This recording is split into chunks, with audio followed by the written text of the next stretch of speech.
ଆଜି ଶୁଣିବା ଆତ୍ମଜୀବନୀ ଆର୍ଯ୍ୟଦାସର ଆତ୍ମଲିପି ଭାଗ 8।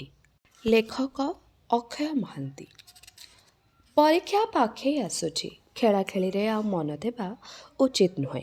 ଏତେ ଆଦର୍ଶ ମାନୁଛି କିଏ? ମୋ ପାଇଁ ଦୁଇ ଜଣ ଟ୍ୟୁସନ୍ ମାଷ୍ଟର ଖଞ୍ଜା ହୋଇଥାନ୍ତି। କିନ୍ତୁ ମୁଁ କ'ଣ ପଢ଼େ ନିଜେ ଜାଣିନି। ଭଗବାନଙ୍କୁ ଡାକୁଥାଏ କେମିତି ମାଟ୍ରିକଟା ପାସ୍ କରିଗଲେ ମୋର କାମ ସରିଲା। ତାପରେ ଆଉ ପାଠ ପଢ଼ିବିନି। କିଛି ଗୋଟେ ଚାକିରି କରିବି। ଚାକିରି କଲେ ଆମ ପରିବାରର ଦୁର୍ଗତି କୌଣସି ରକମରେ ଟିକେ କମିଯିବ। ସେତେବେଳକୁ ମୋ ବୟସ ମାତ୍ର 13। ମୋତେ କିଏ ଚାକିରି ଦେବ? ଏମିତି ଅନେକ ଚିନ୍ତା ଦୁଶ୍ଚିନ୍ତା ଭିତର ଦେଇ ଦିନଗୁଡ଼ିକ ଗଡ଼ି ଯାଉଥିଲା। ମୁଁ ସିନା ଏକାଡେମୀ ସ୍କୁଲରେ ପଢ଼ୁଥିଲି। ମୋର ସାଙ୍ଗମାନେ ଥିଲେ ରାଜ କ୍ଲବର। ତାଙ୍କ ସାଙ୍ଗରେ ନ ଖେଳିଲେ ବି ସେମାନେ ପ୍ରାୟ ସନ୍ଧ୍ୟାବେଳକୁ ମୋ ଘର ଆଗକୁ ଆସୁଥିଲେ। ସେଠି ଗପର ଆସର ପ୍ରତ୍ୟେକ ସନ୍ଧ୍ୟାରେ ବସୁଥିଲା। ମୁଁ ସବୁ ପିଲାଙ୍କ ଭିତରେ ଥିଲି ଏକମାତ୍ର ଗାଳ୍ପିକ ଓ କଥକ। ପ୍ରତ୍ୟେକ ଦିନ ନୂଆ ଗପ କହିବା ମୋର ଅଭ୍ୟାସ ଥିଲା। ଏତେ ଗପ ମୁଁ କେମିତି ଚିନ୍ତା କରୁଥିଲି ଏପର୍ଯ୍ୟନ୍ତ ବୁଝିପାରେନି। ତେବେ ଧୀରେ ଧୀରେ ମୋ ଗପ ଗୋଦାମରୁ ଗପ ସରି ଆସିଲା। ତାପରେ ଆରମ୍ଭ କଲି ବଙ୍ଗଳା ପତ୍ରପତ୍ରିକା ଓ ବଙ୍ଗଳା ବହି ପଢ଼ିବା। ସେସବୁ ଗଳ୍ପ ପରିବେଷଣ କରି ମୁଁ ଦିନ କେତେ ବେଶ ନାଁ ନେଲି। ଆମ ସ୍କୁଲ ଶ୍ରେଣୀରେ ସେତେବେଳେ ଗୋଟେ ସାହିତ୍ୟ ବହି ପଢ଼ା ହେଉଥାଏ। ସେ ଗପଗୁଡ଼ିକ ଖୁବ୍ ସୁନ୍ଦର। ବିଶେଷ କରି ପ୍ରଥମ ଗଳ୍ପ ମୋତେ ଖୁବ୍ ଭଲ ଲାଗିଲା। କୌଣସି ଶିଳ୍ପୀ ଏହି ସୁନା ପ୍ରତିମା ତିଆରି କରୁଛନ୍ତି ରାଜାଙ୍କୁ ଭେଟି ଦେବାକୁ। ଏହା ସମ୍ପର୍କରେ ଗଳ୍ପ। ପରେ ପରେ ବଙ୍ଗଳା ସାହିତ୍ୟର ଜଣେ ମହାରଥୀଙ୍କ ଗଳ୍ପ ବହି ମୋ ଆଖିରେ ପଡ଼ିଲା। ଦେଖିଲା ବେଳକୁ ଆମ ଓଡ଼ିଆ ଗଳ୍ପଟି ବହୁ ଭାଗ ତା ସଙ୍ଗେ ମିଶି ଯାଉଛି। ତେବେ ସାହିତ୍ୟ ରାଜ୍ୟରେ ଏମିତି ଚୋରି ବି ହୁଏ। ତେଣୁ ଭାବିନେଲି ଅରିଜିନାଲ କିଛି ନାହିଁ। କେହି ନା କେହି କାହା ପାଖରୁ ଚୋରି କରି ଆଣେ। ଅର୍ଥାତ୍ ଲେଖକ କି କବି ହେବାକୁ ହେଲେ ନିଜର ବ୍ୟକ୍ତିଗତ ଅଭିଜ୍ଞତା ଯଥେଷ୍ଟ ନୁହେଁ।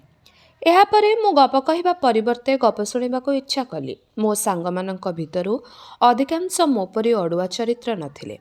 ସେମାନେ ତାଙ୍କ ଜୀବନର ଘଟଣାବଳୀକୁ ମନ ଭିତରେ ସଜେଇ ରଖିପାରିନଥିଲେ। ବେଳେବେଳେ କାଁ ଭାଁ ଘଟଣା କୁହନ୍ତି। ସେସବୁ ଗପ ସେମିତି ଚମତ୍କାରପ୍ରଦ ଲାଗେନି। କେବେ କେବେ ସେଥିରୁ ଗୋଟେ ଅଧେ ଘଟଣା ଭଲ ଲାଗେ। ମୁଁ ଘରକୁ ଫେରି ଆସି ସେସବୁ ଗୋଟେ ଖାତାରେ ଟିପି ରଖେ। ମୋ ସାଙ୍ଗମାନଙ୍କ ଭିତରୁ ପ୍ରାୟ ଅଧିକାଂଶ ମୋଠୁ ବୟସରେ ବଡ଼। ତାଙ୍କର ଅଭିଜ୍ଞତା ବେଶୀ ହେବା ଉଚିତ।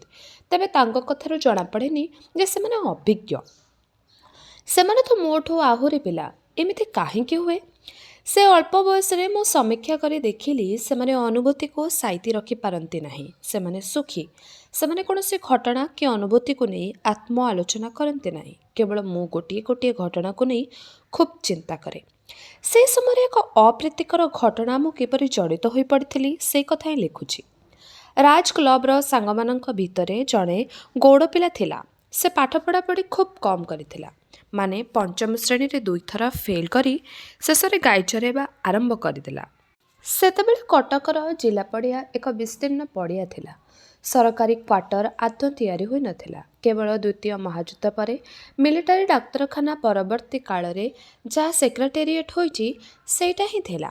ମିଶନ ସ୍କୁଲ ପାଖରେ ଛିଡ଼ା ହୋଇ ଅନେଇଲେ ବାରବାଟୀ ଦୁର୍ଗର ପ୍ରବେଶ ତୋରଣ ଓ ନବତଳ ପ୍ରାସାଦ ଭାଙ୍ଗି ଯେଉଁ ଛୋଟ ପାହାଡ଼ଟି ହୋଇଥିଲା ସେ ମଧ୍ୟ ଦିଶୁଥିଲା। ସହରର ସବୁ ଗୌଡ଼ଙ୍କର ଗାଈ ଯାଇ ସେଠି ଚରୁଥିଲେ। ରାଜ କ୍ଲବର ସେ ଗୌଡ଼ ପିଲା ବି ତା ଗାଈମାନଙ୍କୁ ନେଇ ସେଠିକି ଚରାଇବାକୁ ଯାଏ। ଦିନ ସାରା ଆଉ କିଛି କାମ ନଥାଏ। ଗୋଟିଏ ବଡ଼ ବରଗଛ ତଳେ ସେ ଶୋଇଥାଏ। ଦିନେ ସେ ଆସି ମୋତେ ଖବର ଦେଲା ଯେ ସେ ଦୁର୍ଗ ଭିତରେ ଥିବା 2ଟି ପାଖାପାଖି କ୍ୱାର୍ଟରରେ ପ୍ରେମଲୀଳା ଚାଲିଛି। 2 ଜଣ ଅଫିସର, ଜଣେ ଓଡ଼ିଆ ଆଉ ଜଣେ ଅଣ-ଓଡ଼ିଆ। ଅଣ-ଓଡ଼ିଆ ଅଫିସରଙ୍କର ଗୋଟିଏ ସୁନ୍ଦରୀ ଝିଅ, ଓଡ଼ିଆ ଅଫିସରଙ୍କର ଗୋଟିଏ ପୁଅ। ବାପାମାନେ ଅଫିସକୁ ଗଲା ପରେ ପାଚେରୀ ପାଖକୁ ଆସି ଅନେକ ସମୟ ପର୍ଯ୍ୟନ୍ତ କଥାବାର୍ତ୍ତା କରୁଛନ୍ତି। ତା ବି କେବଳ ଶନିବାର ଦିନମାନଙ୍କରେ। ଅନ୍ୟ ଦିନମାନଙ୍କର ତ 10ଟାରୁ 4ଟା ସ୍କୁଲ। ରବିବାର ଦିନରେ ତ ବାପାମାନେ ଘରେ ଥିବେ। ରାଜ କ୍ଲବର ଗୌଡ଼ ଟୋକା ଯାହାର ନାମ ବସନ୍ତ, ସେ ଭାରି କଦାକାର ଦେଖିବାକୁ। ପୂରାପୂରି କଳା ଓ ଦାମଦୋଷ। ତାକୁ ଯେକୌଣସି ଝିଅ ପ୍ରେମ କରିବ ଏକଥା କେହି ବିଶ୍ୱାସ କରିବେନି। ତେଣୁ ଝିଅମାନଙ୍କୁ ଦେଖି କେବଳ ହାଇଁ ପାଇଁ ହେବା ଛଡ଼ା ଆଉ ବିଶେଷ କିଛି ଆଗେଇ ପାରେନି। ସେ ଅଫିସରଙ୍କ କ୍ୱାର୍ଟର ପାଖରେ ଗାଈ ଚରାଏ ଓ ପାଚେରୀ ପାଖରେ ଲୁଚି ଲୁଚି ଏ ପୁଅ ଝିଅଙ୍କର କଥା ଶୁଣେ। ସୁନ୍ଦରୀ ଝିଅ ପୁଅଠାରୁ ଟିକେ ବୟସରେ ଅଧିକ ଥିଲା। ତା ପ୍ରେମ ନିବେଦନ ପଛରେ କ'ଣ ମତଲବ ଥିଲା ତାହା ପୁଅ ବୋଧହୁଏ ବୁଝିପାରେନି। ବସନ୍ତ ବି ବୁଝେନି। ସେ ଆସି ପ୍ରତ୍ୟେକ ଦିନ ସନ୍ଧ୍ୟାବେଳେ ମୋତେ କୁହେ। ତାଙ୍କ ଶନିବାରିଆ କଥାବାର୍ତ୍ତାର ମାନେ ପଚାରେ। ମୁଁ ଏତେ ଅଭିଜ୍ଞ ନଥିଲି। ତାର ପ୍ରଶ୍ନର କୌଣସି ଉତ୍ତର ଦେଇପାରେନି। ସେଇଦିନଠୁ ଏତେ ଦିନ ଯାଏ ସେ ପ୍ରଶ୍ନ ମୋ ମନରେ ଶିଖା ପରି ଜଳୁଛି। ପୁଅଟିଏ ଝିଅକୁ ପ୍ରେମ କଲେ ଏତେ କ'ଣ କଥାବାର୍ତ୍ତା ହୁଏ? ଏତେ ଯୁକ୍ତି କାହିଁକି ହୁଏ? ପ୍ରେମ ତ କଲ, ଆଉ ଏତେ କଥାବାର୍ତ୍ତା କ'ଣ? ବସନ୍ତ ତାର ଅସୁନ୍ଦର ଚେହେରା ନେଇଥାଏ। କେବେ କାହାକୁ ପ୍ରେମ କରିପାରିବ ସେ ଆଶା ରଖିନଥାଏ। ଦୁର୍ଗ ଭିତରେ ପାଚେରୀ ପାଖରେ ଏଇ ଦୁଇ ପୁଅ ଝିଅଙ୍କ ପ୍ରେମାଳାପ ଶୁଣେ। ଦିନେ ଆସି ମୋତେ ସେ ଗୋଟେ ଖବର ଚମକେଇ ଦେଲା। ସେ ଝିଅ କୁଆଡ଼େ ସେ ପୁଅକୁ ଛାଡ଼ି ବସନ୍ତକୁ ଲଭ୍ କରୁଛି। ମୋତେ ହସ ଲାଗିଲା। ବସନ୍ତର ଚେହେରା ଦେଖି ସେ ଝିଅକୁ ଲଭ୍ କରିପାରେ? ମୁଁ ବସନ୍ତଠୁ ପ୍ରମାଣ ଚାହିଁଲି। ମୋତେ ନିମନ୍ତ୍ରଣ କଲା ସେଦିନ ଖରାବେଳେ। ମୁଁ ଦେହ ଖରାପ ହେବାର ବାହାନା ଦେଖାଇ ସେଦିନ ସ୍କୁଲକୁ ଗଲି ନାହିଁ। ଖରାବେଳେ ବୋଉ ଶୋଇଗଲା ପରେ ମୁଁ ଲୁଚି ଲୁଚି ଘରୁ ବାହାରି ଆସି ହାଜର ହେଲି କିଲ୍ଲା ପଡ଼ିଆର ସେ ବଡ଼ ବରଗଛ ପାଖରେ। ବସନ୍ତ ମଧ୍ୟ ଅପେକ୍ଷା କରି ବସିଥିଲା। ମୋତେ ସେ ସାଥିରେ ନେଇ ବାରବାଟୀ ଦୁର୍ଗ ଭିତରକୁ ଗଲା। ବାଟରେ କହିଲା, ବୁଝିଲୁ ସାଙ୍ଗ, ଟୋକାଟାର ନାଁ ରାଧୁ, ଆଉ ଏଇ ଝିଅଟାର ନାଁ ସୁନନ୍ଦା। ଦୁଇଟା କ୍ୱାର୍ଟର ମଝିରେ ଗୋଟେ ପାଚେରୀ। ପାଚେରୀ ପାଖରେ ଦୁଇଜଣ ଛିଡ଼ା ହେଇ ଅନେକ ଗପ କରନ୍ତି, ପୁଣି ହାତ ଧରାଧରି ହୁଅନ୍ତି। କିନ୍ତୁ ଏ ଟୋକାର ସାହସ କେବେ ହୁଏ ନା ପାଚେରୀ ଡେଇଁବାକୁ। ସେ ଝିଅ ଅନେକ ଥର ରାଧୁକୁ କହିଛି ପାଚେରୀ ଡେଇଁ ତା ଘର ଭିତରକୁ ଆସିବାକୁ। ରାଧୁର ସାହସ ହୁଏ ନା। ସୁନନ୍ଦା ଦିନେ ରାଗିଗଲା। ଅନେକ ଦିନ ପର୍ଯ୍ୟନ୍ତ ପାଚେରୀ ପାଖକୁ ଆସିଲାନି। ରାଧୁ ମଧ୍ୟ ଅପେକ୍ଷା କରି କରି ଫେରିଯାଏ। ଦିନେ ମୁଁ ସେ ପାଚେରୀକୁ ଆଜି ଠିଆ ହୋଇଛି। ଏହି ସମୟରେ ସୁନନ୍ଦା ଆସି ମୋତେ ଡାକିଲା ପାଚେରୀ ଉପରକୁ। ମୋର କ'ଣ ଅଛି? ପାଚେରୀ ଡେଇଁବାକୁ ମୋର ସାହସ ଥିଲା, ମୁଁ ଡେଇଁଗଲି। ସେଇଦିନଠୁ ତାର ମୋର ଲଭ୍ ହୋଇଗଲା। ତାପରେ ଝିଅର ପରୀକ୍ଷା ସରିଗଲା, ଖରା ଛୁଟି ହେଲା। ପୁରା ଖରା ଛୁଟିଟା ଆମେ ଦୁହେଁ ମହାନଦୀର ପଠାରେ କଟାଇଲୁ। ସାଙ୍ଗ, ସେ କି ମଜାରେ! ଚାହିଁବୁ ତ ସେ ମଜା ତତେ ବି ଚଖେଇ ଦେବି। ଏତିକି କଥା ଶେଷ ହେଲା ବେଳକୁ ସୁନନ୍ଦାର ଘର ଆସି ପହଞ୍ଚିଗଲା। ମୋତେ ବୁଦାମୂଳରେ ଲୁଚିଯିବାକୁ କହି ବସନ୍ତ ଆଗେଇଲା। ସୁନନ୍ଦା ପାଚେରୀ ପାଖରେ ଛିଡ଼ା ହୋଇଥିଲା ଓ ବସନ୍ତକୁ ଦେଖିବା ମାତ୍ରେ ପାଚେରୀ ଉପରକୁ ଉଠିବାକୁ ଚେଷ୍ଟା କଲା। ବସନ୍ତ ହାତ ବଢ଼େଇ ତାକୁ ପାଚେରୀ ପାଖରୁ ଓହ୍ଲେଇ ଦେଲା। ଲୋକବାକ ଦେଖାଯାଉ ନାହାନ୍ତି। ବସନ୍ତ ଓ ସୁନନ୍ଦା ଦୁଇଜଣ ଗଡ଼ ଖାଇ ପାରି ହୋଇ ମହାନଦୀ ପଠାକୁ ଚାଲିଲେ। ମୋର ମନେ ହେଲା କୋକିଳ ଦିଦି ଖୁବ୍ ସୁନ୍ଦର ଥିଲେ ଆଉ ବାନାମ୍ବର ଆଦୌ ସୁନ୍ଦର ନଥିଲା। କିନ୍ତୁ କୋକିଳ ଦିଦି ବାନାମ୍ବରକୁ ଥରେ ଦେଖି ବାହା ହେବାକୁ ରାଜି ହୋଇଥିଲେ। ଆଜି ବସନ୍ତ ସାଥିରେ ସୁନନ୍ଦାକୁ ଦେଖି ମୋର ସେଇ ବିଶ୍ୱାସ ବଢ଼ିଗଲା। ଝିଅମାନେ ଗୋଟେ ଅବଲମ୍ବନ, ଗୋଟେ ଆଶ୍ରା ଚାହାନ୍ତି। ରୂପ ତାଙ୍କ ପାଖରେ ମୂଲ୍ୟହୀନ, ଦେହ ତାଙ୍କ ପାଇଁ ଯଥେଷ୍ଟ। ସୁନନ୍ଦା ସତରେ ସୁନ୍ଦରୀ। ଗୋଲ ମୁହଁ, ଶ୍ୟାମଳୀ, ଦେହର ଗଠନ ମଧ୍ୟ ଲୋଭନୀୟ। ମୋ ବସନ୍ତ ପ୍ରତି ଇର୍ଷା ହେଲା। ଏତେ ସୁନ୍ଦର ଅସୁନ୍ଦର ଟୋକାକୁ ଗୋଟେ ପରି ଝିଅ ନେଇକି ଯାଉଛି ମୋରି ଆଖି ଆଗରେ ନଈପଠାକୁ। ମୁଁ ପଛେ ପଛେ ଚାଲିଥାଏ। ହଠାତ୍ ପଛରେ କାହାର ପାଦ ଶବ୍ଦ ଶୁଭିଲା। ଜଣେ ସରକାରୀ ପିଅନ ମୋତେ ଖୁବ୍ ତୀକ୍ଷ୍ଣ ଦୃଷ୍ଟିରେ ଅନାଇଲା। ତାପରେ କହିଲା, ଏ ପିଲା, ତୁ ସେମାନଙ୍କ ପଛେ ପଛେ କାହିଁକି ଯାଉଛୁ? ସେ ଟୋକ ମୋର ସାଙ୍ଗ ବସନ୍ତ, ମୋତେ ସେ ଡାକି ଆଣିଥିଲା, ମୁଁ କହିଲି। ଆମେ ଦୁହେଁ ନଈକୂଳରେ ବସିଲୁ। ଚପରାସି ବସିଲା ଗୋଟେ ପଥର ଉପରେ, ମୁଁ ତଳେ। କିଛି ସମୟ ପରେ ଚପରାସି ମୋତେ ପଚାରିଲା, ଏ ଟୋକା କ'ଣ କେଉଁଠି ପଢ଼େ? ନା, ସେ ପଢ଼ାପଢ଼ି କିଛି କରିନି, କେବଳ ଗାଈ ଚରାଏ। ଏ କେମିତି ସୁନନ୍ଦା ଦିଦିଙ୍କ ସାଙ୍ଗରେ ଫିଟ୍ ହେଲା ମୁଁ ବୁଝିପାରୁନି। ସୁନନ୍ଦା ତ ତାକୁ ନିଜେ ହିଁ ଡାକିଲେ। ତମେ କେମିତି ଜାଣିଲ ସୁନନ୍ଦାଙ୍କୁ? ମୋ ସାହେବଙ୍କ ଅର୍ଡ଼ରିଲ। ଦିନରାତି 24 ଘଣ୍ଟା ଘରେ ଥାଏ। ସୁନନ୍ଦା ଦିଦିଙ୍କର ଏଇଟା ନୂଆ ଘଟଣା ନୁହେଁ। ସେ ଅନେକ ଟୋକାଙ୍କୁ ନେଇ ଏ ନଈପଠାକୁ ଯାଇଛନ୍ତି। ମୁଁ କିଛି କହେନା। ମୋତେ ସେ ବହୁତ ପଇସା ବକ୍ସିସ୍ ଦିଅନ୍ତି। ତାହେଲେ ତୁମ ସୁନନ୍ଦା ଦିଦି କେବଳ ଜଣକୁ ଭଲ ପାଆନ୍ତି ନାହିଁ? ସେ କାହାକୁ ଭଲ ପାଆନ୍ତି ନାହିଁ। ତାଙ୍କର ସୁଖ କେବଳ ଦେହ। ତାଙ୍କୁ ଦେଖିବାକୁ ଅନେକ ଡାକ୍ତରାଣୀ ଆସନ୍ତି। ସେମାନେ ଔଷଧ ଦେଇ ଯାଆନ୍ତି, କିନ୍ତୁ ସୁନନ୍ଦା ଦିଦି ସେସବୁ ଖାଆନ୍ତି ନାହିଁ। କାହିଁ? ତାଙ୍କୁ କ'ଣ ରୋଗ ହୋଇଛି? ଡାକ୍ତରମାନେ କୁହନ୍ତି ଯେ ତାଙ୍କୁ ହିଷ୍ଟ୍ରିଆ। ତାଙ୍କ ଚେହେରା ଦେଖି ଭାବନା ଯେ ସେ ଅଳ୍ପ ବୟସର ବୋଲି। ତାଙ୍କୁ 26-27 ବର୍ଷ। ତେବେ ସେ ବାହା ହେଉନାହାନ୍ତି କାହିଁକି? ସେ କଥା ମୁଁ କହିପାରିବିନି। ମୋର କ'ଣ ଅଛି ବୁଝିବାକୁ? ଯେଉଁଦିନ କୌଣସି ଟୋକା ନଥାନ୍ତି ସେ ମୋ ସହିତ ପଠାକୁ ଯାଆନ୍ତି। ଏ ଘଟଣାର ପରଠାରୁ ମୋର ଧାରଣା ହୋଇଗଲା ଯେ କୌଣସି ସୁନ୍ଦରୀ ନାରୀ ଯେକୌଣସି ଅସୁନ୍ଦର ପୁରୁଷକୁ ମଧ୍ୟ ଭଲ ପାଇପାରେ। ଅନେକ ଦିନ ପରେ କଲେଜରେ ଯେତେବେଳେ ସେକ୍ସପିୟରଙ୍କର ଅଥେଲୋ ପଢ଼ି ସେତେବେଳେ ଜାଣିଲି ଯେ ଡେସ୍ଡେମୋନାଙ୍କ ପରି ସୁନ୍ଦରୀ ମଧ୍ୟ ଆଥେଲା ପରି କଦାକାର ଲୋକକୁ ଭଲ ପାଇପାରେ। ମାଟ୍ରିକ ପରୀକ୍ଷା ମୁଣ୍ଡ ଉପରେ ଆଉ ମାତ୍ର 7-8 ଦିନ। ମୁଁ ପଢ଼ିବାକୁ ବସିଲେ ମୋତେ ଖାଲି ନିଦ ଆସେ। ତେଣୁ ପରୀକ୍ଷା ପାଇଁ ପ୍ରସ୍ତୁତି କିଛି ହେଉନଥିଲା କହିଲେ ଚଳେ। ମନରେ ଏତିକି ମାତ୍ର ସାନ୍ତ୍ୱନା ଥିଲା ଯେ ପରୀକ୍ଷାଟା ଦେଇଦେଲେ ମୋ କାମ ସରିଲା। କୌଣସି ମତେ ପରୀକ୍ଷା ଦିଆ ସରିଲା। ପାସ୍ କରିବି ବୋଲି ମୋର ଆଶା ନଥାଏ। ଫେଲ୍ କଲେ ମୋତେ ଯେଉଁ ଗାଳି ଶୁଣିବାକୁ ପଡ଼ିବ ସେଇଟା ମୁଁ ବେଶ୍ ଅନୁମାନ କରିପାରୁଥାଏ। ବାପା ଜଣେ ମାଟ୍ରିକୁଲେଟ୍। ତାଙ୍କୁ ତାଙ୍କର ଇଂରାଜୀ ଅସମ୍ଭବ ଭାବରେ ଭଲ। ତାଙ୍କ ଅଫିସରୁ ଅନେକ କିରାଣୀ ଆସନ୍ତି, ତାଙ୍କ ପାଖରୁ ଦରଖାସ୍ତ ଦେବାକୁ ହୁଏ। ସେ ଦରଖାସ୍ତ ମଧ୍ୟ ବାପା ଲେଖନ୍ତି। ଏ ଦରଖାସ୍ତ ଲେଖା ପାଇଁ ମୁଁ ସବୁବେଳେ ବାପାଙ୍କ ଉପରେ ନିର୍ଭର କରି ରହିଲି। ଏଣୁ ମୋ ଇଂରାଜୀ ସେତେ ଉନ୍ନତି କଲା ନାହିଁ। ସାହିତ୍ୟ ପଢ଼ିବାରେ ମୁଁ କେବଳ ବଙ୍ଗଳା ବହି ଓ ଓଡ଼ିଆ ବହି ପଢ଼େ। ସେଇଥିରୁ ସାହିତ୍ୟ ମୋର ଟିକେ ପାରିମାର୍ଜିତ ହେଉଥିଲା ଓ ପ୍ରାୟ ସବୁବେଳେ ଲେଖୁଥିଲି। ଦିନେ ଠିକ୍ କଲି ମୋ ଲେଖା କବିତା କୌଣସି ପତ୍ରିକାକୁ ପଠାଇବି। ଛାପା ହୋଇଗଲେ ଘରଠୁ ବାହାର ପର୍ଯ୍ୟନ୍ତ ସମସ୍ତେ ଆଶ୍ଚର୍ଯ୍ୟ ହୋଇଯିବେ। ବଡ଼ ଦୁଃଖ ଯେ ମୋର କୌଣସି କବିତା ସେତେବେଳେ ଛପା ହେଲା ନାହିଁ। ନା ଗୋଟେ ଖେଳାଳି ହୋଇପାରୁଛି, ନା ଗୋଟେ ସାହିତ୍ୟିକ ହୋଇପାରୁଛି। ଏଣେ ପାଠ ପଢ଼ାପଢ଼ି ଯେ ଗୋଟେ ବଡ଼ ଲୋକ ହେବି ସେ ଆଶା ମୋର ନାହିଁ। ନିରାଶ ଭିତରେ ମୋ ଦିନ କଟୁଥିଲା। ସେହି ସମୟରେ ମାଟ୍ରିକ ପରୀକ୍ଷା ଫଳ ବାହାରିଲା। ମୁଁ ୟୁନିଭର୍ସିଟିକୁ ଗଲି। ସେତେବେଳେ ମାଟ୍ରିକ ପରୀକ୍ଷା ଉତ୍କଳ ବିଶ୍ୱବିଦ୍ୟାଳୟ ପରିଚାଳନା କରୁଥିଲା। ପରୀକ୍ଷା ଫଳ ଜାଣିବା ପାଇଁ ଖୁବ୍ ଭିଡ଼। ସେ ଭିଡ଼ ଭିତରେ ମୁଁ ଦେଖିଲି ମୋ ନାଁ। ମୁଁ ପାସ୍ କରିଯାଇଛି 3ୟ ଶ୍ରେଣୀରେ। ଯାହା ହେଉ ପାସ୍ ତ କରିଛି। ପ୍ରଥମ ହେଲା ନାହିଁ। ଖୁସିରେ ଘରକୁ ଫେରିଲି। ସମସ୍ତେ ଖବର ଶୁଣି ଖୁସି ହେଲେ। ସାଙ୍ଗେ ସାଙ୍ଗେ ବିଚାର ପଡ଼ିଲା ମୁଁ କେଉଁ କଲେଜରେ ନାଁ ଲେଖେଇବି। ପୁଣି ପାଠ, ଓଃ ତ୍ରାହି ନାହିଁ। ଏ ପାଠ ମୋର କ'ଣ ଦରକାର? ମୁଁ ତ ବର୍ତ୍ତମାନ ଚାକିରି କରିପାରେ। ବାପା ତ ମାଟ୍ରିକ ପାସ୍ ପରେ ଚାକିରି କଲେ, ମୁଁ କାହିଁକି କରିପାରିବେନି?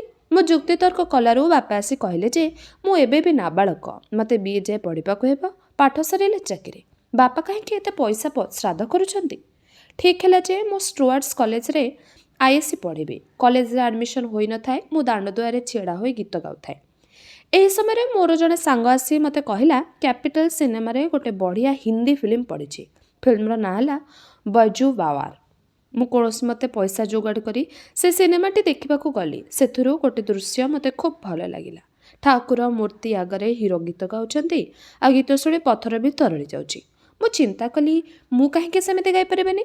ସେଇଦିନଠୁ ଗୀତ ଖୁବ୍ ଜୋରସୋରରେ ଗାଇବାକୁ ଆରମ୍ଭ କଲି। ଘର ଭିତରେ ତ ଗାଇବାକୁ ମନା, ମୁଁ ଦାଣ୍ଡ କବାଟ ପାଖକୁ ଆସି ଗୀତ ଗାଏ। ଦିନେ ମୁଁ ଗୀତ ଗାଉଛି, ହଠାତ୍ ରାସ୍ତାରେ ଜଣେ ସାଇକେଲରୁ ଓହ୍ଲେଇ ପଡ଼ି ମୋ ପାଖକୁ ଆସିଲା। ସେ ମୋର ଜଣେ ସାଙ୍ଗର ସାଙ୍ଗ। ମୋତେ ପଚାରିଲା କ'ଣ ଗୀତ ଗାଇବା ଆରମ୍ଭ କଲେଣି? ହଁ, ଟିକେ ଟିକେ ଚେଷ୍ଟା କରୁଛି। ମୁଁ ବି ଗୀତ ଗାଏ। ମୁଁ ତୁମକୁ ଗୀତ ଶିଖାଇ ଦେବି। ମୁଁ ଖୁସି ହୋଇଗଲି। ଯାହା ହେଉ ମୋତେ ଗୀତ ଶିଖାଇବା ପାଇଁ ଜଣେ ମିଳିଗଲା ତ। ସେ ପିଲାଟାର ନାଁ ହେଲା ଗିରି। ସେ ମଧ୍ୟ ଆଉ ଗୋଟେ ସ୍କୁଲରୁ ମାଟ୍ରିକ ପାସ୍ କରି କଲେଜରେ ନାମ ଲେଖାଇଥାଏ। ତା କଲେଜ ସକାଳୁଆ, ତେଣୁ ଆମକୁ ଭାରି ସୁବିଧା ହେଲା। ସେଇ ତା କଲେଜରୁ ଆସେ 11ଟା ବେଳେ, ଆଉ ତାପରେ ଘରକୁ ଯାଇ ଖାଇ ପିଇ ସିଧା ଆମ କଲେଜକୁ 1-2ଟା ବେଳକୁ ଚାଲି ଆସେ। ତାକୁ ଦେଖିବା ମାତ୍ରେ ମୁଁ କୌଣସି ମତେ କ୍ଲାସରୁ ଖସି ଆସେ, ଆଉ ତାପରେ ଆରମ୍ଭ ହୁଏ ଆମ ସଙ୍ଗୀତ ଆସର। ଯେତେ ସବୁ ହିନ୍ଦୀ ସିନେମା ଗୀତ ନେଇ ଆମର ଆଲୋଚନା ଚାଲେ। ଏହି ସମୟରେ ଦିନେ ମୋର ଆମ କ୍ଲାସରେ ପଢ଼ୁଥିବା ଆଉ ଜଣେ ଛାତ୍ର ସହିତ ବନ୍ଧୁତା ଜମି ଉଠିଲା। ସେ ଦେଖିବାକୁ ହିରୋ ପରି, ଖୁବ୍ ଗମ୍ଭୀର। ପ୍ରଥମ ବର୍ଷ ପରୀକ୍ଷା ବେଳକୁ ତାକୁ ଟାଇଫଏଡ୍ ହୋଇଯାଇଥିଲା, ତେଣୁ ସେ ପରୀକ୍ଷା ଦେଇପାରିଲାନି। ତାର ବେଶ ପୋଷାକ ମଧ୍ୟ ମାର୍ଜିତ। ସେ ବେଶୀ ପିଲାଙ୍କ ସହିତ ମିଳାମିଶା କରେନି। ତା ସାଙ୍ଗମାନେ ଖୁବ୍ ସବୁ 3ୟ ବର୍ଷର। ବେଳେବେଳେ ସେ ସେଇମାନଙ୍କ ସାଙ୍ଗରେ କଥାବାର୍ତ୍ତା କରେ। ଦିନେ ସେ ମୋ ସହିତ କଥାବାର୍ତ୍ତା କଲା। ତାକୁ ଖବର ମିଳିଥିଲା ଯେ ମୁଁ କ୍ଲାସରୁ ଲୁଚି ପଳାଇ ଯାଏ ଗିରି ସହିତ ଗୀତ ଗାଇବାକୁ। ସେ ପଚାରିଲା ତମେ କ'ଣ ଗୀତ ଫିତ ଗାଉଛି? ହଁ, ଗାଇବାକୁ ଚେଷ୍ଟା କରୁଛି। ଗାଅ ଗାଅ, କିନ୍ତୁ ପାଠ ପଢ଼ାରେ ଅସୁବିଧା ହେବ। ଦେଖାଯାଉ, ଏ ଯାଏ ତ ଅସୁବିଧା ହୁଏନି। ମୁଁ ବି ଗାଉଥିଲି। ମୋ ବଡ଼ ଭଉଣୀ ବି ରେଡ଼ିଓରେ ଗୀତ ଗାଏ। ଗତ ବର୍ଷ କେବଳ ଗୀତ ଗାଇ ଗାଇ ମୁଁ ଗୋଟେ ବର୍ଷ ନଷ୍ଟ କରିଦେଇଛି। ତା ଛଡ଼ା ମୋତେ ଟାଇଫଏଡ୍ ହେଲା। ତୁମେ କିନ୍ତୁ ପଢ଼ାପଢ଼ି ଭଲ ଭାବେ ଦେଖ। ଏଇ କଥା ପରେ ଆମେ ଦୁହେଁ ଖୁବ୍ ବନ୍ଧୁ ହୋଇଗଲୁ। ତା ନାଁ ବିକ୍ରମ ଏବଂ ତା ଡାକ ନାଁ ଭିକି। ସେ କଲେଜର ହିରୋ ଥିଲା। କଲେଜ ଡ୍ରାମାରେ ହିରୋ ହେଉଥିଲା। ଆମ କଲେଜ ସହିତ ଗୋଟେ ମିଶନାରୀ ସ୍କୁଲ ଥିଲା। ସେଠି ଅନେକ ଆଙ୍ଗ୍ଲୋ ଇଣ୍ଡିଆନ ଝିଅ ପଢ଼ୁଥିଲେ। ସେ ଝିଅମାନଙ୍କ ପାଖରେ ବି ସେ ହିରୋ ଥିଲା। ଯାହା ହେଉ, ମୁଁ ଗିରି ଓ ଭିକି 3 ଜଣ ଖୁବ୍ ଜମିଗଲୁ। କଲେଜରେ ଖେଳ ପଡ଼ିଆ ପାଖରେ ଗୋଟିଏ ପୋଖରୀ, ତା କୂଳରେ ଗୋଟେ ବିରାଟ ଆମ୍ବ ଗଛ। ସେଇଟା ହେଉଛି ଆମ ସାଧନାର ପୀଠ। ଗିରିର ଉଦ୍ଦେଶ୍ୟ କିଛି ଅଲଗା ଥିଲା। ସେ ଗୀତ ଗାଇବା ବାହାନା କରି ଆମ କଲେଜକୁ ଆସୁଥିଲା ଝିଅମାନଙ୍କୁ ଦେଖିବାକୁ। ପିଲାଦିନୁ ନାରୀ ଚରିତ୍ର ସହିତ ମୁଁ ଏପରି ଘନିଷ୍ଠ ଭାବରେ ଜଡ଼ିତ ଥିଲି ଯେ କଲେଜ ଜୀବନରେ କୌଣସି ଝିଅ ମୋ ମନକୁ ଦୋହଲେଇ ଦେଇପାରୁନଥିଲା। ତା ଛଡ଼ା ରାଧୁ ଓ ସୁନନ୍ଦାର ପ୍ରେମ ଭିତରେ ହଠାତ୍ ବସନ୍ତର ପ୍ରବେଶ ମୋତେ ଆହୁରି ଆଶ୍ଚର୍ଯ୍ୟ କରିଥିଲା। ମୁଁ ମଧ୍ୟ ମୋ ମନେ ମନେ ସିଦ୍ଧାନ୍ତ କରିଥିଲି ଯେ ଝିଅମାନଙ୍କଠାରୁ ଦୂରରେ ରହିବି। ଭିକି ମଧ୍ୟ ଅସାଧାରଣ। ତା ପ୍ରତି ସବୁ ଝିଅ ଆକୃଷ୍ଟ ହେଲେ ମଧ୍ୟ ସେ କାହାକୁ ତା ପାଖକୁ ଆସିବାକୁ ପ୍ରଶ୍ରୟ ଦିଏନା। ସେ ବିବେକାନନ୍ଦ ଓ ରାମକୃଷ୍ଣଙ୍କର ବହି ପଢ଼ାପଢ଼ି କରେ। ତା ଜୀବନରେ ସବୁଠୁ ବଡ଼ ସ୍ୱପ୍ନ ଥାଏ ହିନ୍ଦୀ ଫିଲ୍ମରେ ହିରୋ ହେବା। ସେ ପୁଣି ତା ବାପା ମାଙ୍କର ଗୋଟିଏ ପୁଅ 2 ଭଉଣୀ ବାହା ହୋଇଛି। ଗିରିର 5 ଭାଇ, ତା ଭିତରୁ 4 ଭାଇ ଚାକିରି କଲେଣି।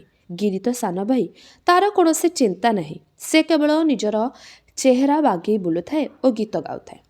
ସେତେବେଳେ ସଙ୍ଗୀତ କାର୍ଯ୍ୟକ୍ରମ ଏତେ ବେଶୀ ହେଉନଥାଏ। ବର୍ଷରେ 1 କି 2ଟା। ଗୀତ ଗାଇବା ମାନେ କଲେଜ ପୋଖରୀ କୂଳରେ ଗୀତ ଗାଇବା, ନହେଲେ ମହାନଦୀ କୂଳରେ ଗାଇବା। ଭିକିର ଘର ଆମ ଘରରୁ ବହୁତ ଦୂରରେ। ସେ କାଠଯୋଳି କୂଳରେ ରହେ। ଗିରି ଓ ମୁଁ ମହାନଦୀ ପାଖାପାଖି ରହୁ।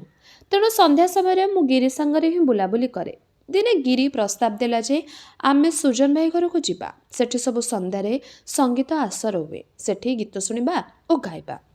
ସୁଜନ ଭାଇ ବିଷୟରେ କୁହେ। ସୁଜନ ଭାଇ ଜଣେ ଖ୍ରୀଷ୍ଟିଆନ। ତାଙ୍କର 9 ଭାଇ 2 ଭଉଣୀ। ସମସ୍ତେ ଗୀତ ଗାଆନ୍ତି। ତାଙ୍କର ହାରମୋନିୟମ ଅଛି। ଡୁବି ତାବଲା ମଧ୍ୟ ହଳେ ଅଛି। ସେଠିକି ଜଣେ ତାବଲା ବାଦକ ସବୁ ସନ୍ଧ୍ୟାରେ ଆସନ୍ତି। ସୁଜନ ଭାଇ ଆମ ସ୍କୁଲରେ ପଢ଼ୁଥିଲେ। ଫେଲ୍ କରି ଶେଷରେ ପଢ଼ା ଛାଡ଼ିଦେଲେ। ଗିରି ତାଙ୍କର ଘରେ ଜଣେ ସଦସ୍ୟ କହିଲେ ଚଳେ। ମୁଁ ଗିରି ସହିତ ଗଲି। ସେଦିନ ସନ୍ଧ୍ୟାବେଳେ ଆମେ ତାଙ୍କ ଅଗଣାରେ ସଙ୍ଗୀତ ଆସରରେ ବସିଲୁ। ଜହ୍ନରାତି ତୋଫା ଜହ୍ନ ପଡ଼ିଛି। ସୁଜନ ଭାଇ ମୋତେ ମୋ ଗୀତ ଗାଇବା ବିଷୟରେ ପଚାରିଲେ। ମୁଁ ଲାଜଲାଜ ହୋଇ କହିଲି ଯେ ମୁଁ ଗାଇବାକୁ ଚେଷ୍ଟା କରୁଛି। ସୁଜନ ଭାଇ ହାରମୋନିୟମ ବଜାଇ ଗୀତ ଆରମ୍ଭ କଲେ। ତାଙ୍କ ଗୀତ ସରିଯିବା ପରେ ସୁଜନ ଭାଇ ମୋତେ ପଚାରିଲେ, କ'ଣ ଗୀତ ଗାଇବୁ? ତତେ ଗୀତ ଗାଇ ଆସେ? ଜାଣେ ଯେ ମୋତେ ଟିକେ ଡର ଲାଗୁଛି। ମୁଁ ହାରମୋନିୟମ ବଜାଇ ଜାଣେ ନାହିଁ। ଖାଲି ଯଦି ଗାଇବାକୁ କହିବ ଗାଇପାରିବି। ହଉ ତୁ ଗା, ମୁଁ ହାରମୋନିୟମ ମିଶାଇ ଦେବି। ମୁଁ ଗୋଟେ ପଲ୍ଲୀ ଗୀତ ଗାଇଲି। ମୋ ସ୍ୱର ସେ ହାରମୋନିୟମ ସଙ୍ଗେ ମିଶିଲା କି ନାହିଁ ମୋତେ ଜଣା ନାହିଁ। ସୁଜନ ଭାଇ କହିଲେ ଯେ ମୋ ଗଳା ବହୁତ ପତଳା ଓ ମୁଁ ଗାୟକ ହୋଇପାରିବି ନାହିଁ। କିନ୍ତୁ ମୁଁ ମନେ ମନେ ଅନୁଭବ କରୁଥିଲି ଯେ ଗିରିଠାରୁ ମୁଁ ଆହୁରି ସୁନ୍ଦର ଗାଇପାରେ। ତେବେ ମୋତେ କାହିଁ ଉତ୍ସାହ ଦିଆଯାଉ ନାହିଁ? ଘରେ ତ ମୋ ଗୀତ ଗାଇବା ଦେଖିଲେ ସମସ୍ତେ ବିଗିଡ଼ନ୍ତି। ପୁଣି ବାହାରେ ବି କେହି ମୋତେ ଉତ୍ସାହ ଦେଉନାହାନ୍ତି। ତେବେ କ'ଣ ମୋର ଶେଷ ଏଇଠି? ଏ ନିରାଶ ଭିତରେ ଏକମାତ୍ର ଆଶାର ଜ୍ୟୋତି ଥିଲା ଭିକି। ସେ ମୋର ଗୀତ ଦିନେ ଶୁଣିଥିଲା କଲେଜ ପୋଖରୀ ପାଖରେ। କହିଲା, ତୁ ଗୀତ ଗାବେ, ତୋ ଗଳାରେ କାମ ଅଛି। ଗଳାରେ କାମ କ'ଣ ମୁଁ ଜାଣିନଥିଲି। ମୁଁ ଆଶ୍ଚର୍ଯ୍ୟ ହେଲି। ତାକୁ ମଧ୍ୟ ପଚାରିଲି। ସେ ଠିକ୍ ବୁଝାଇ ପାରିଲାନି, କିନ୍ତୁ କହିଲା ଯେ ମୁଁ କୁଆଡ଼େ ଗିରିଠୁ ଯଥେଷ୍ଟ ଭଲ ଗୀତ ଗାଏ। ତେବେ ଏଇଠାରେ ଶେଷ ହେଲା ଆତ୍ମଜୀବନୀ ଆର୍ଯ୍ୟଦାସର ଆତ୍ମଲିପିର ଏହି ଭାଗଟି। ଆଗାମୀ ଅଧ୍ୟାୟରେ ଏହି ଆତ୍ମଜୀବନୀଟିର ଅନ୍ୟ ଭାଗଗୁଡ଼ିକୁ ଆମେ ଶୁଣିବା। ରହିଲି, ନମସ୍କାର।